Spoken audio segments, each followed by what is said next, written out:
Good evening. Telecom is apologising for a failure in its emergency 111 service, which left an Invercargill woman unable to call the fire brigade. Telecom says there was a 2-minute disruption because of an operational error in Dunedin. Mark Price reports. The house in South Invercargill was completely destroyed by the fire early on Tuesday morning while the owners were on holiday. Next door neighbour Jill Scott was in bed asleep. Just a few hundred metres away was the South Invercargill fire station. Well, I noticed the house was on fire, so I looked at the clock and it was 2:13, so I rang the fire brigade straight away, 111, and it was dead, so I hung up. And I thought, I've got to try this again. I'm not used to ringing 111. So I tried again, it was still dead, and I thought because of the fire the lines might have been down. So I thought, well, I can't waste any time, so I ran to my neighbour's, and she tried 111 and it happened again. So she hung up and tried again, and it went through, thank goodness, but it seemed to take a long time for the fire brigade to arrive. Telecom wouldn't discuss the matter with us on camera today, except to acknowledge there had been a problem and that 3 unsuccessful calls had been logged at Miss Scott's telephone number at 2:26 and 2:27 a.m. But as it turns out, the house was probably too far gone anyway, even if the brigade had got the call earlier. It was totally involved. It had blown out of the bedroom. There was a build-up of heat and oxygen rushed in, and automatically you get what we call a backdraft. And the house just totally erupts into flame. How much difference would it have made if you'd been there sooner? In this instance, possibly none. It was totally involved. The build-up was that great. The fire had possibly been burning for around about 12 hours plus. So time didn't matter too much? No, it didn't at that stage. Telecom says it's taken immediate steps to safeguard against the problem. Vandals have struck again in Oamaru, destroying the nesting boxes of blue penguins. It's the latest in a series of attacks on the protected birds, and it's threatening their survival in the area. Kathy Graham reports. Little blues have been nesting along the Oamaru foreshore as long as anyone can remember, but lately they've been hard-pressed to keep a toehold. The Conservation Department tried to make it easier by building a dozen nesting boxes with access tunnels to protect them. This week, half the tunnels were ripped out, leaving the penguins exposed to animal and human predators. We've had penguins killed by dogs, crushed by machinery, and even shot at.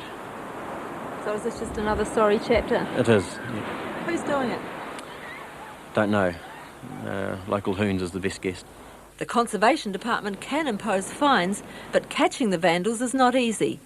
They're concerned that although the blues are supposed to be protected, they're not.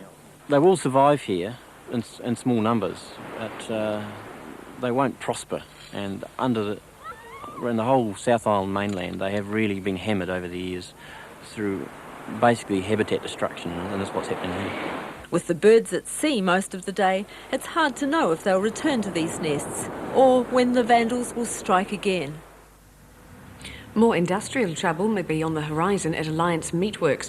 Otago and Southland freezing workers are expected to vote on further action early next week. This follows a lack of progress at their redundancy agreement talks with the company. The union won't say what action is being contemplated. And unemployment figures released today show the effect of last month's strike in Southland. Employment service job placements dropped from 249 in March right down to 120. The Canadian rugby team spent today practising for the Cairns Series match against Otago on Sunday. In the past, Canadian teams have been built around the strength of the forwards, but a new coach is trying to involve the backs a lot more in the play. This team includes a number of new young players who are likely to feature in the Canadian team at next year's World Cup. They'll line out at Carisbrook on Sunday against an Otago team that's missing several of its big-name players, including captain Mike Brewer. But despite this, Otago is expected to be too strong for the visitors. A meeting's planned for next week to thrash out the future of the railway line from Middlemarch to Clyde. The last train has run and the track is due to be pulled up on June the 1st, but behind-the-scenes negotiations may see it stay, as Michael Lynch reports. 150 kilometres of railway line is nothing to be sneezed at. One could make $1 million selling the iron to Asia for scrap, and then flog off the 250,000 hardwood sleepers to Auckland yuppies to landscape their poolside terraces. It may be late in the day, but suddenly railways and Otago local bodies are seeing things with a little more vision.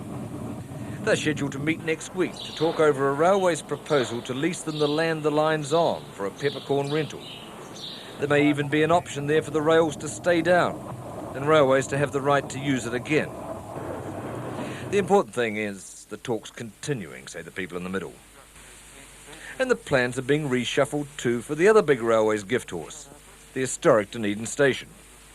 The latest thought is the upstairs may be converted to upmarket lawyers' offices. In Cromwell, an old stone convent is being pulled down despite a last-minute plea from some locals. The Catholic Church wants to replace the building, saying it's too dilapidated, cold and costly to maintain. But others say it's one of the few old buildings left in town. Kim Haring reports.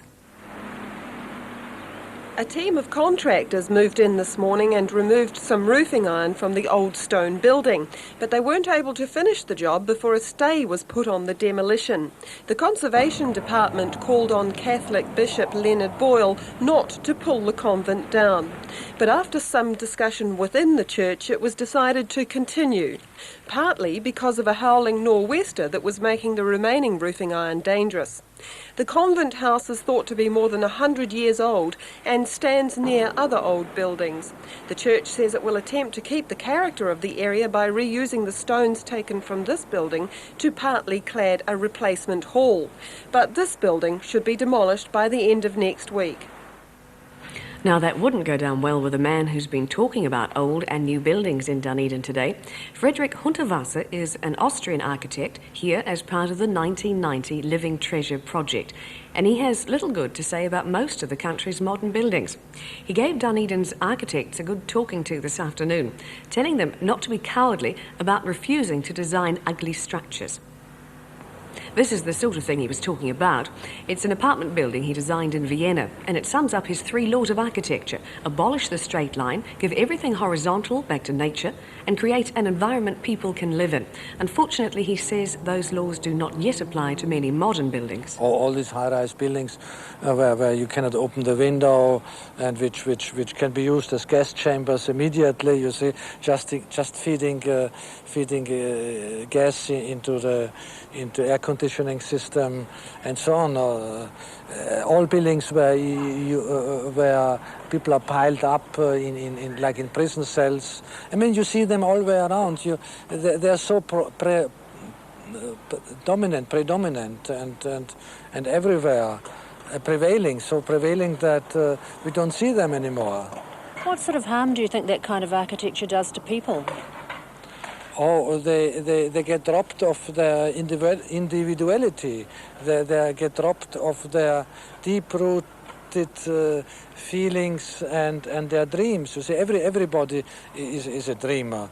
Everybody likes fairy tales and romantic things and beauty, you see. So why urban planners don't take this factor into account? Do you think it'll be very long before they do start taking that into account? No, I have the feeling that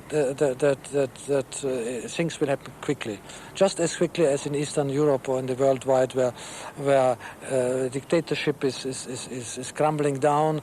In that same way, the dictatorship in architecture worldwide will come to a quick end.